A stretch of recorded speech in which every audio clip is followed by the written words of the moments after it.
Hey folks, I wanted to make a quick video here walking through how to use your Hebrew font. I saw in some of the discussion earlier that that's a little tricky. I just want to make sure that everybody has it installed properly, and then once you've got it installed, give you an idea of kind of how it works. So if you come into the Modules tab for the course, and you go down here to Unit 1, you'll find the Installing Hebrew Fonts page. And so it depends on whether you're on Windows or Mac OS. I'm on Windows, so I'm going to click. This is actually just, these are instructions for how to install it here and here. Since I know how to install it, and that's what I'm showing you, I'm going to go to the actual download page. So this is the download page regardless of your operating system. So click here. The first thing I'm going to do is I'm going to download the font download. I click on that, and in Mac it'll pop up a different way, but once this gets downloaded, I'm in the Edge browser, so your browser may work differently, but maybe your download doesn't pop up here. Maybe you have to go into your downloads folder, so either here through your browser or in either Finder on Mac or File Explorer in Windows. You need to go to Downloads maybe. But either way, once you access it and you open that file, this is what you'll probably see. And so you just click Install. Now I've already got the fonts installed, that's why this shows up, but I'm just going to say yes. And now that that's done, the Install button is grayed out. Okay. So now I'm going to close this. I also need to install the keyboard driver.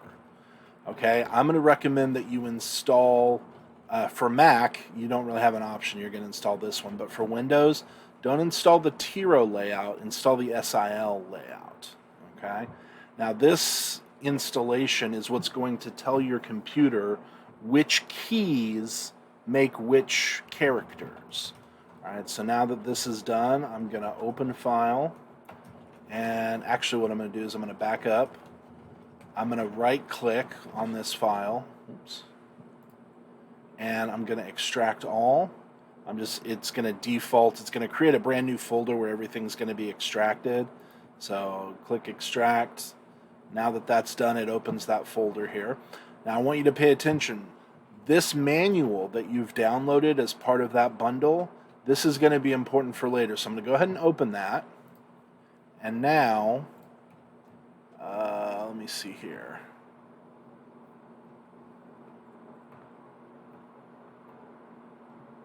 There we go. Alright, so now I've got that for later. I can go back in here and the setup.exe. Again, on Mac, that's going to be .dmg probably, but you'll find this installation file, the application file, and you'll go ahead and run it. So double click, it's running. I'm going to close this out. Since I've already got it installed, it's asking me whether I want to remove the keyboard layout, so uninstall, or whether I want to repair it. You probably won't have this option if you don't have it installed yet, but I'm going to click repair just so it keeps it on there. And that's going to run. When that's done running, you may need to, gotta give it permission here. Okay. Now it's complete. It says it's been successfully installed, so now I'm going to close. You may need to restart your system at this point. Okay? But what I want you to pay attention to before you shut it down is this page where you came. That SBL user manual, that's, I think it's going to be about the same as what we have. This might actually be, let's see here. Yeah, this is not the one that you want, so let me close that out. I thought it might be the same thing as what we got earlier. But if you go back to that Biblical Hebrew SIL keyboard manual, this is where you're going to find out what keys give what. So as you scroll through here, let me just Just go down and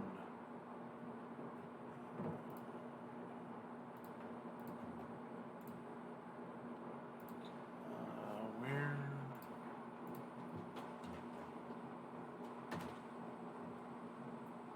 I know somewhere here it's supposed to allow. Oh, here we go. Enable scrolling. All right, so that way you can watch me scroll through here. If you scroll down a ways, you'll get to these pages. So this tells you when this keyboard is activated. Okay, oh, one more step I forgot. What you'll probably want to do now that you've got that installed is you'll want to, again, this is just on a Windows system, so it's probably going to be different on a Mac, but that's where you can go back to those instructions in the Unit 1 downloading Hebrew fonts page in Canvas. That was this page here. On Mac, just go through these instructions, but I'll at least walk you through here on a PC how to do it. I'm gonna pull up my command font. Oh, that's not what I want. My search bar here. I'm gonna type in keyboard, and I'm gonna go to this one. And nope, that's not what I want. Let me see here. I want edit language and keyboard options. Okay. Now you'll see here I already have several keyboards installed.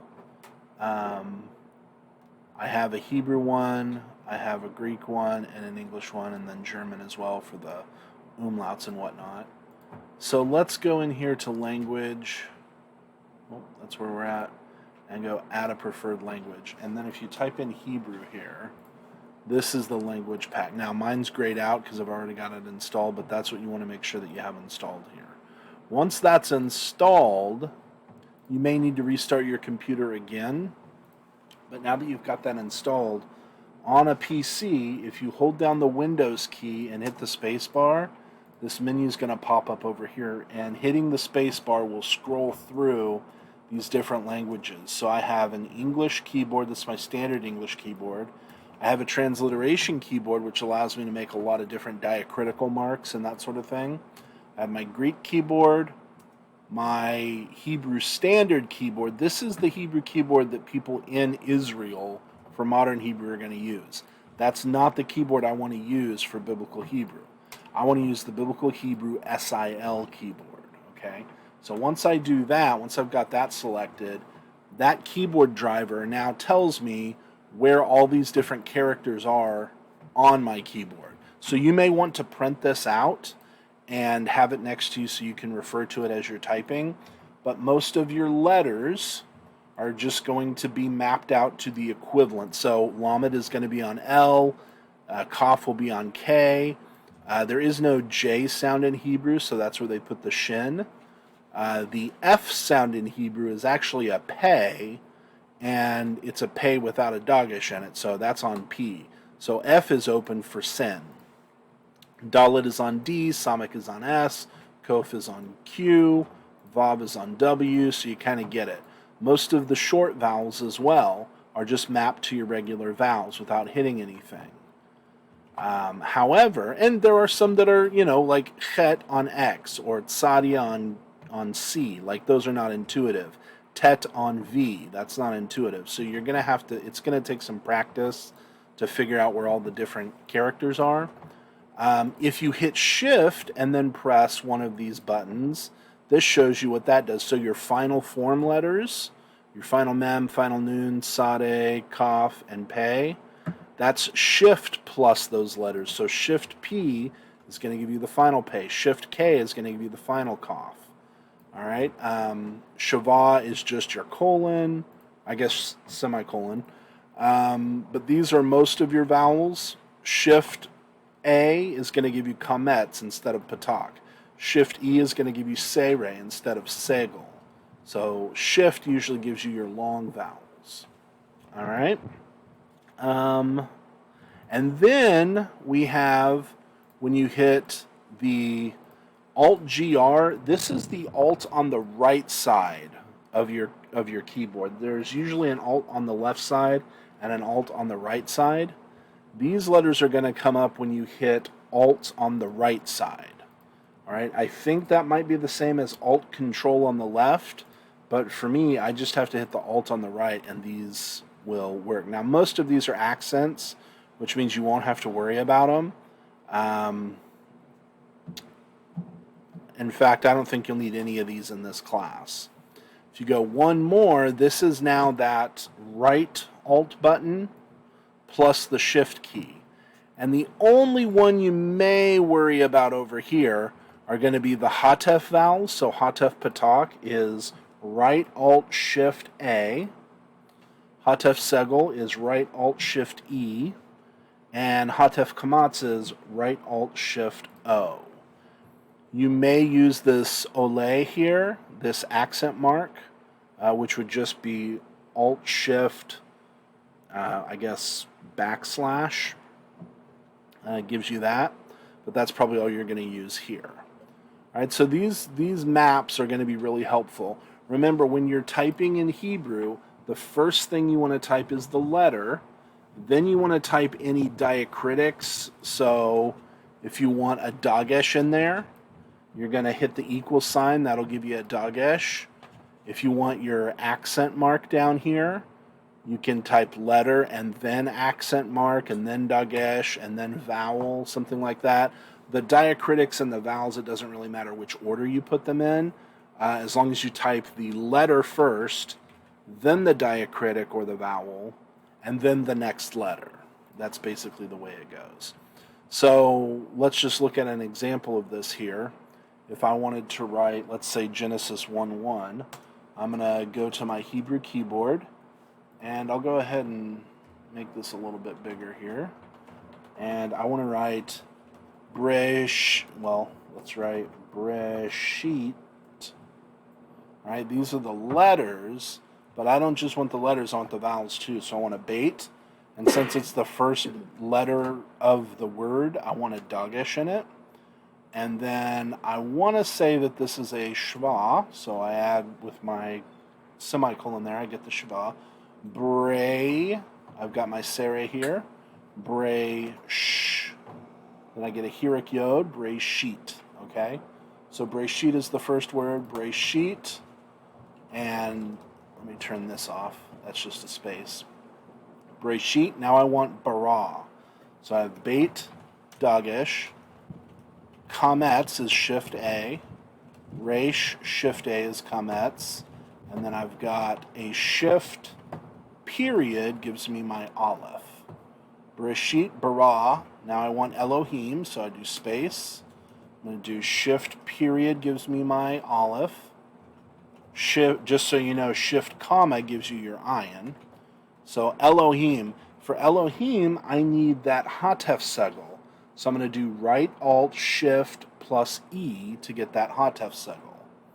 And then I want Lamed Holam Hey. Pretty sure Hirik Yod Mem, but I want a final mem, not a medial mem, so I'm going to do Shift M, Elohim. Breshit bara Elohim et. And just from memory, I don't remember if this is 8 or et plus a makef, but I think it might be et plus a makef. Et ha,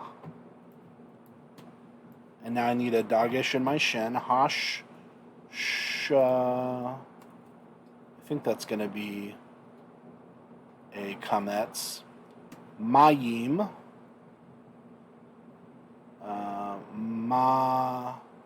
mayim, shamayim. So that dual ending is literally mem, patach, yod, hirik, rather than hirik yod, and then a mem. So Breshit bara Elohim et hashamayim. Then I want my vav conjunction, the, and then et again, et.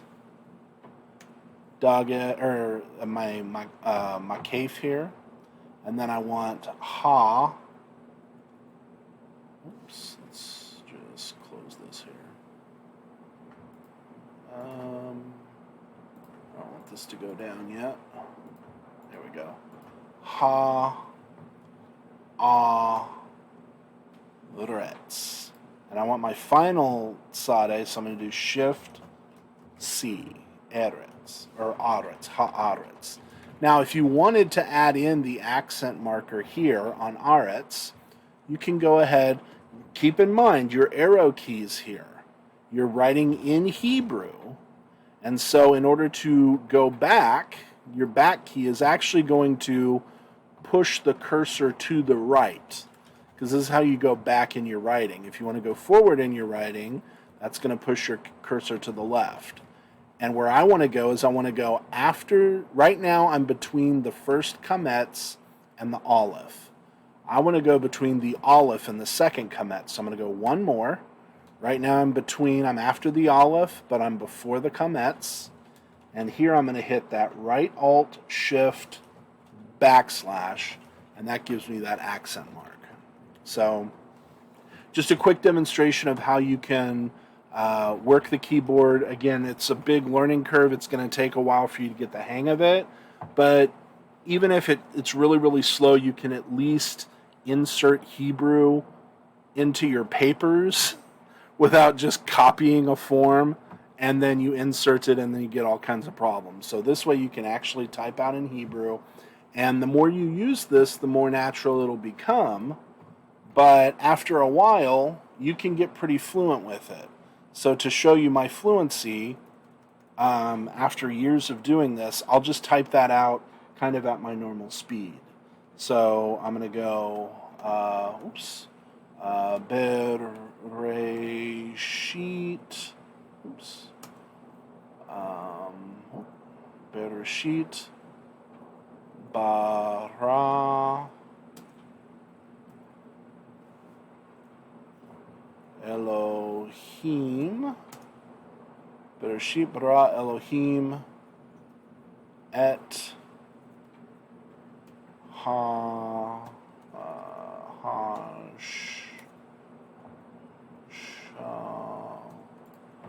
Maim the et haaretz.